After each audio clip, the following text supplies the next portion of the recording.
Muy buenas noches, oyentes, televidentes, internautas, hermanos migrantes. Esto es Un Café con JJ en Ecuador TV. Hoy hemos invitado al economista Mauro Tejada Ramón. Él es consultor y analista económico y tributario, miembro del ex Fiscal y Corporación, ex director nacional de grandes contribuyentes del SRI, ex subdirector de control tributario del SRI, y, por cierto, pues un referente en temas de economía, finanzas, etcétera.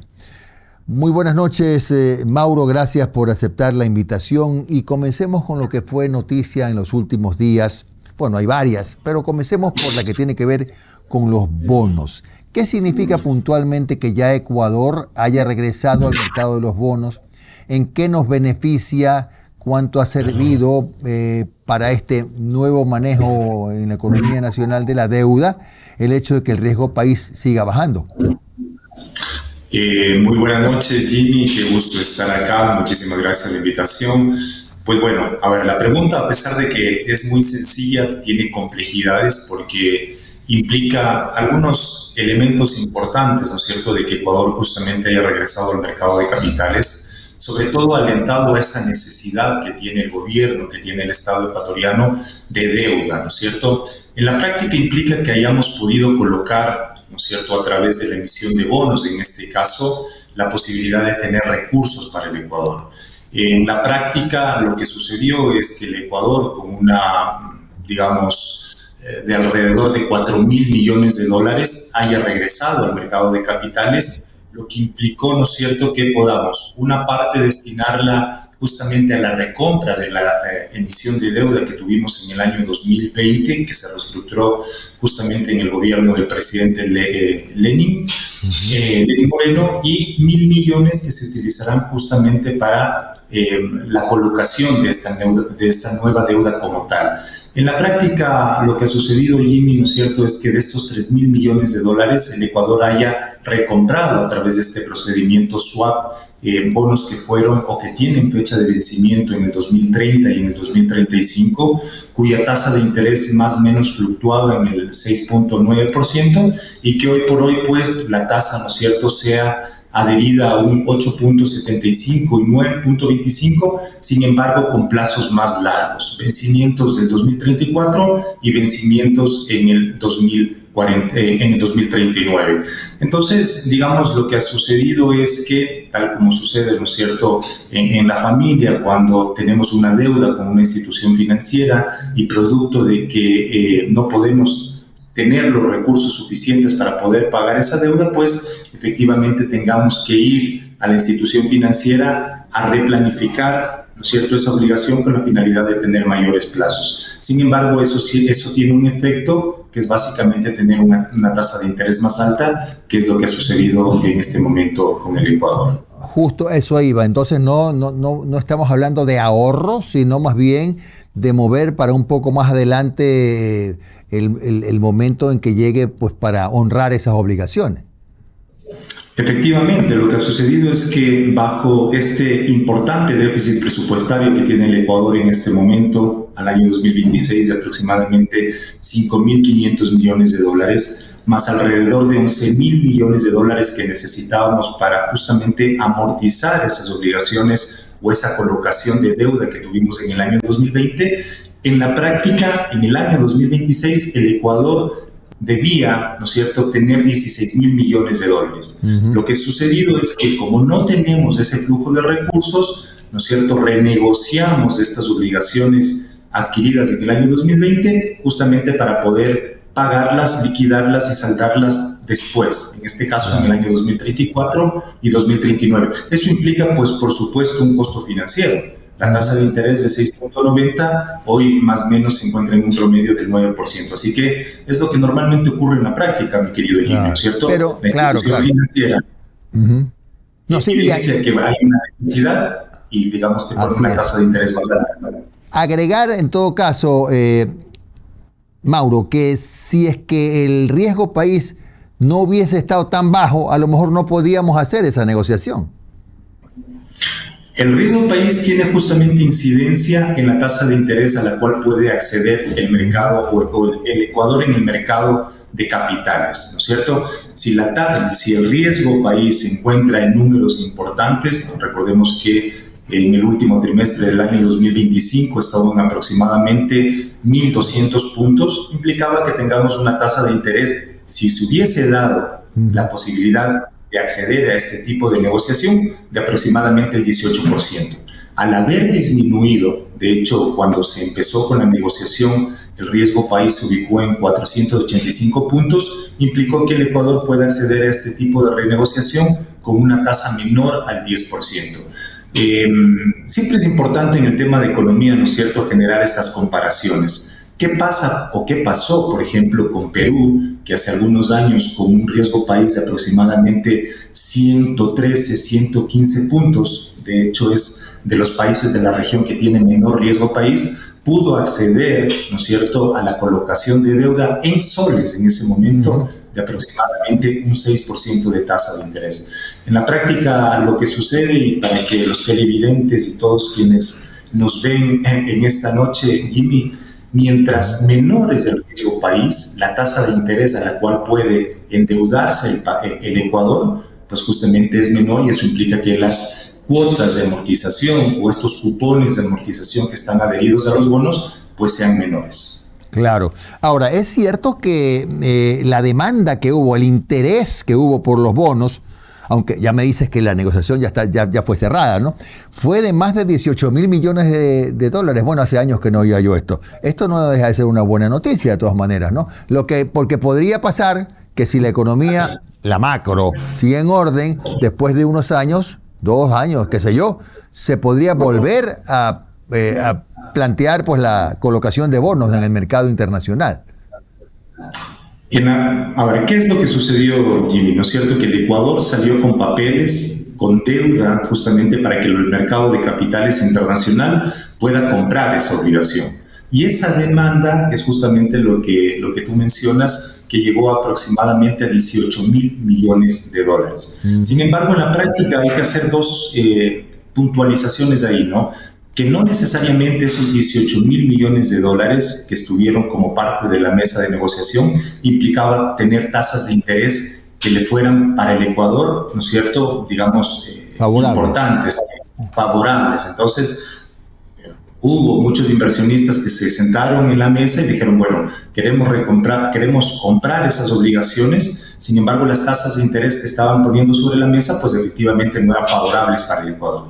Y lo que sí fue favorable fue 4.000 millones de dólares. Evidentemente, detrás de esa evaluación que hace el gobierno también está, ¿no es cierto?, las tasas de interés, uno, y el momento o el timing en el cual esas deudas tienen que ser saldadas como capital. Entonces, claro, esos dos elementos al final del día son evaluados por el equipo técnico del Ministerio de Economía, y es justamente hacia donde llegó y se definió que sean en este momento 4.000 millones.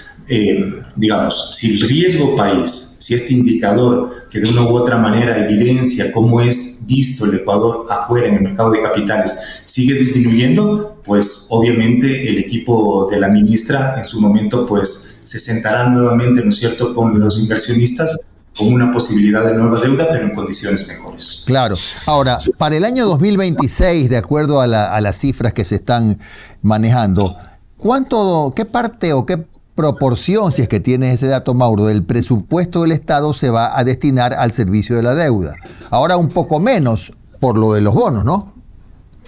Bueno, teníamos destinado y establecido como parte del presupuesto general del Estado alrededor de 4.000 millones de dólares. Eso es lo que se incorporó como parte de deuda externa, y 4.300 millones como parte de las obligaciones que tienen que pagarse en 2026 de la deuda interna. Casi 8.000 millones de dólares. Sin embargo, de esos 4.000 millones de dólares de deuda externa, 800 millones correspondían justamente a estos bonos 2030 y 2035. Entonces, digamos, para llevarlo en palabras fáciles, eso es casi el ahorro que tendríamos en este año 2026, producto de esta renegociación o de este procedimiento swap que hizo en el Ecuador al incorporarse como parte del mercado internacional, ¿no es cierto?, de capitales. Entonces, la siguiente pregunta es, ¿en realidad el Ecuador tenía los recursos para poder saldar esas obligaciones? Por eso hay muchos analistas que decimos, no necesariamente implicó que tengamos el dinero y que ese dinero se lo pueda utilizar para otros componentes, por ejemplo, seguridad, educación, salud.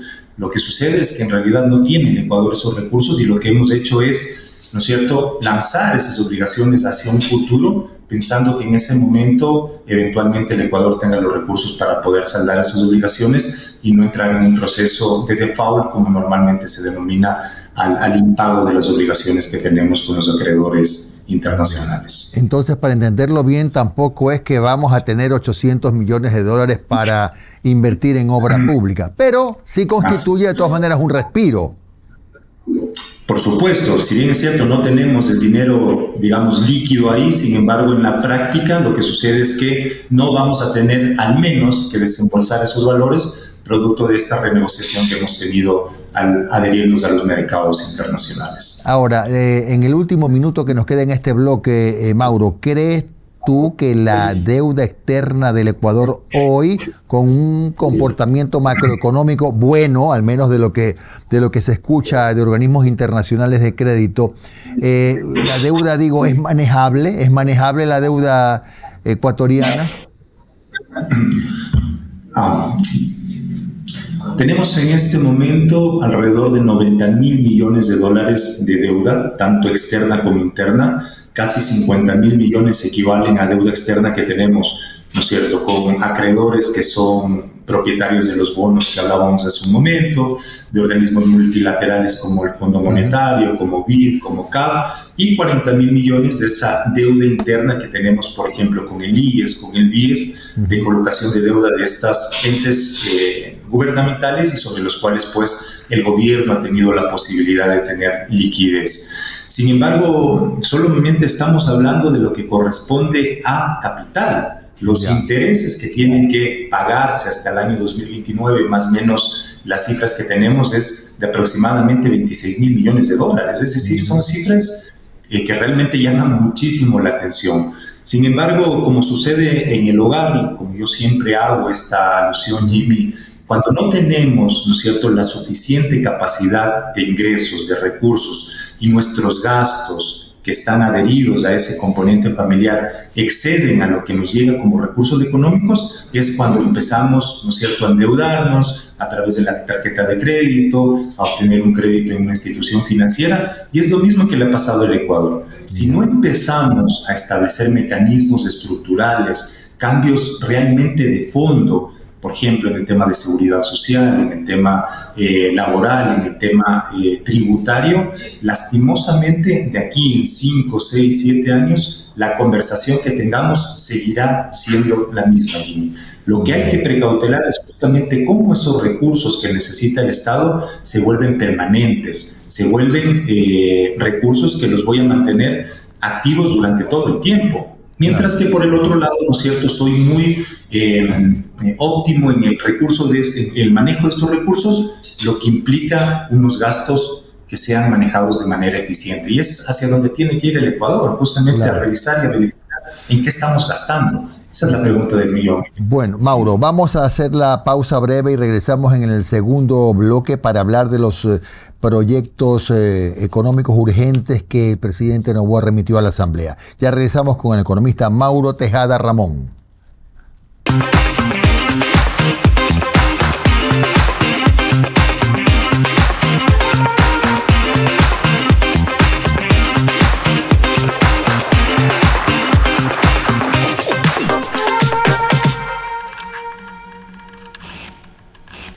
Regresamos en Ecuador TV con el economista Mauro Tejada Ramón, consultor y analista económico y tributario, que nos acompaña en este bloque, socio del ex fiscal, ex director nacional de grandes contribuyentes del SRI, ex subdirector de control tributario del SRI.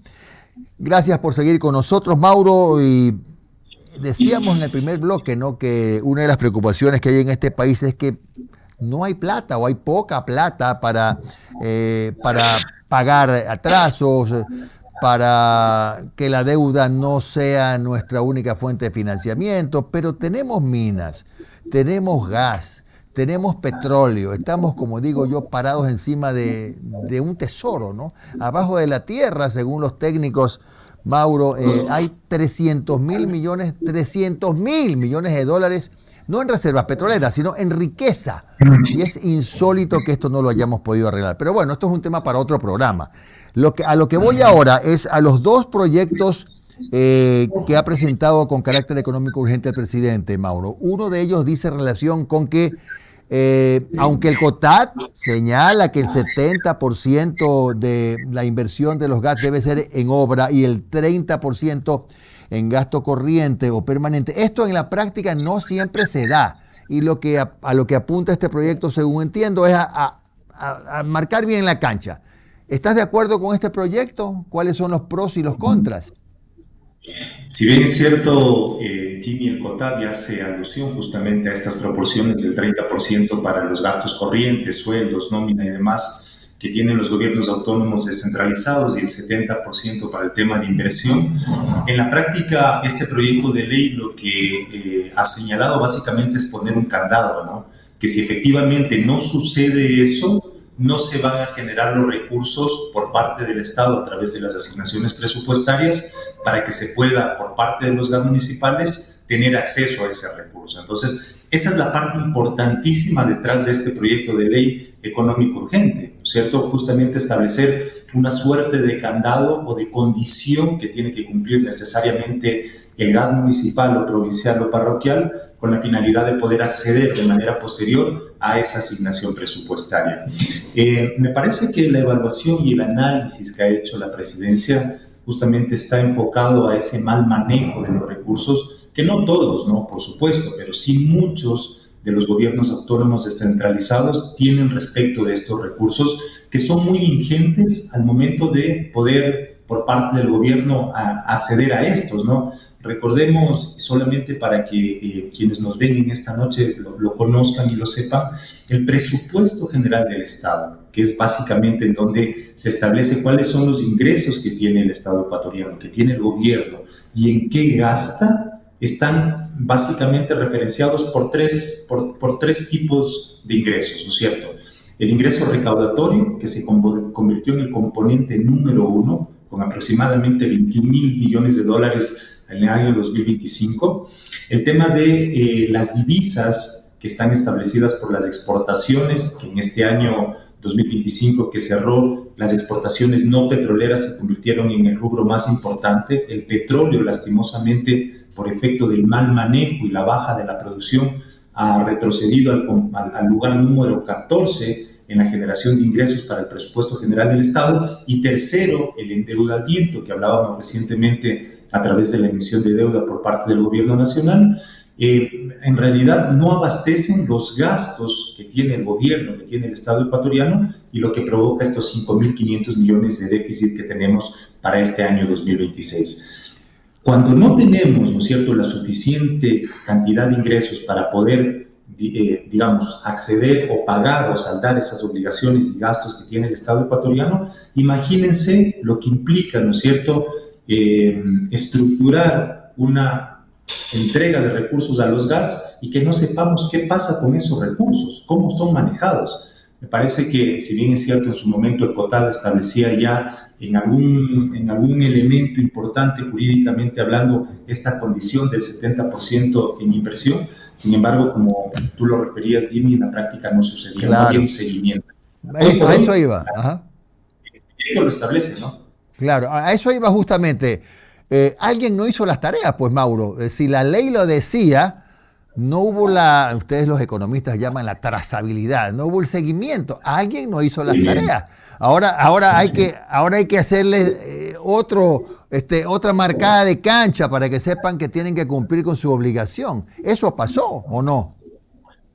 Y ahora lo que sucede con este proyecto de ley es que de manera trimestral se va a tener que informar al Ministerio de Economía, quien tendrá que hacer justamente la revisión, verificación bajo los diferentes componentes de codificación del presupuesto general del Estado y todos temas técnicos que seguramente los conoce muy bien el Ministerio de Economía, hacer justamente una trazabilidad, un seguimiento del buen uso de esos recursos. Como mencionabas tú, Jimmy, ¿no es cierto? Si bien es cierto, la norma estaba establecida, me parece que esa falta de procedimiento en el seguimiento, en trazabilidad y control limitaba justamente a que el gobierno pueda en su momento decirle GAD XX, a usted se le entregó este número de recursos y lastimosamente, ¿no es cierto?, no ha cumplido en las proporciones del 30 y el 70%. Así que para la siguiente asignación presupuestaria, mientras usted no lo haga, pues se verá limitado justamente en acceder a estos recursos que, como decíamos, son muy complicados y difíciles de acceder para el gobierno, ¿no? El tema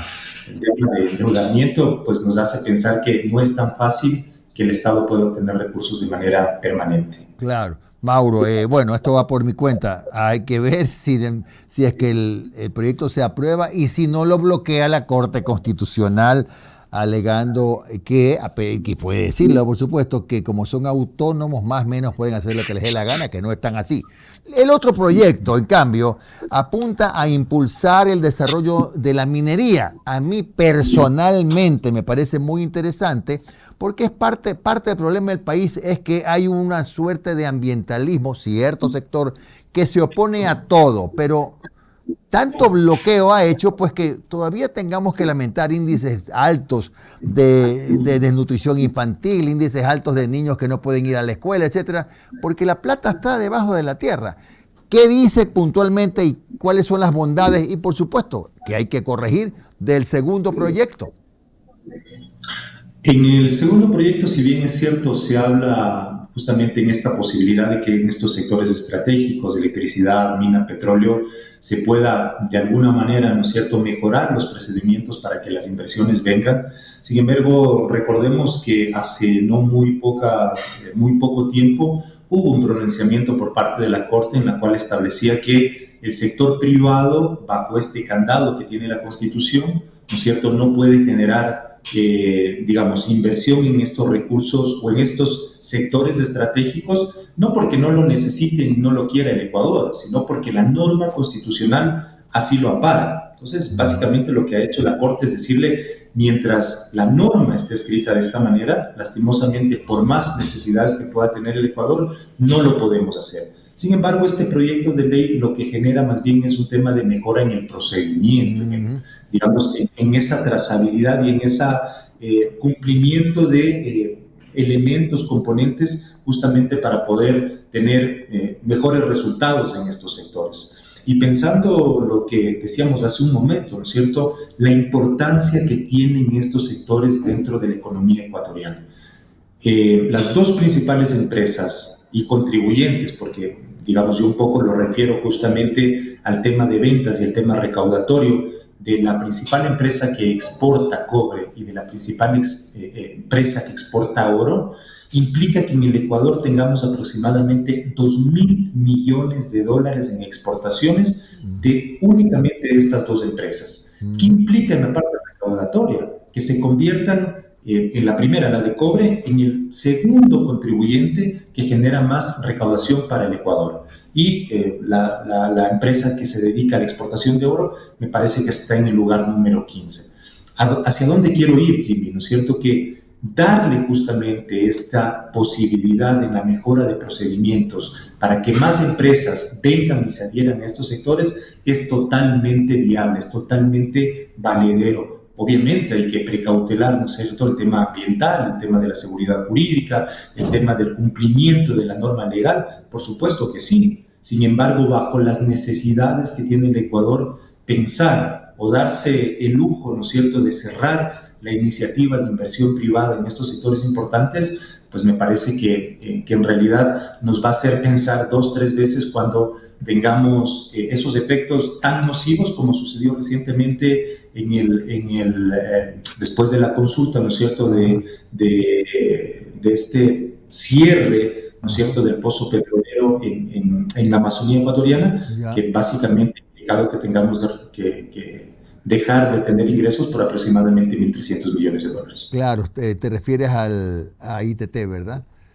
Me refiero a ITT, exactamente. Claro, sí, es cierto, correcto. Ahora, el problema entre otros, me está acabando el tiempo, pero el problema entre otros es que cuando la política se junta con el ambientalismo, se bloquea todo. Pero bueno, la licencia ambiental ya no va a ser necesaria, sino una autorización.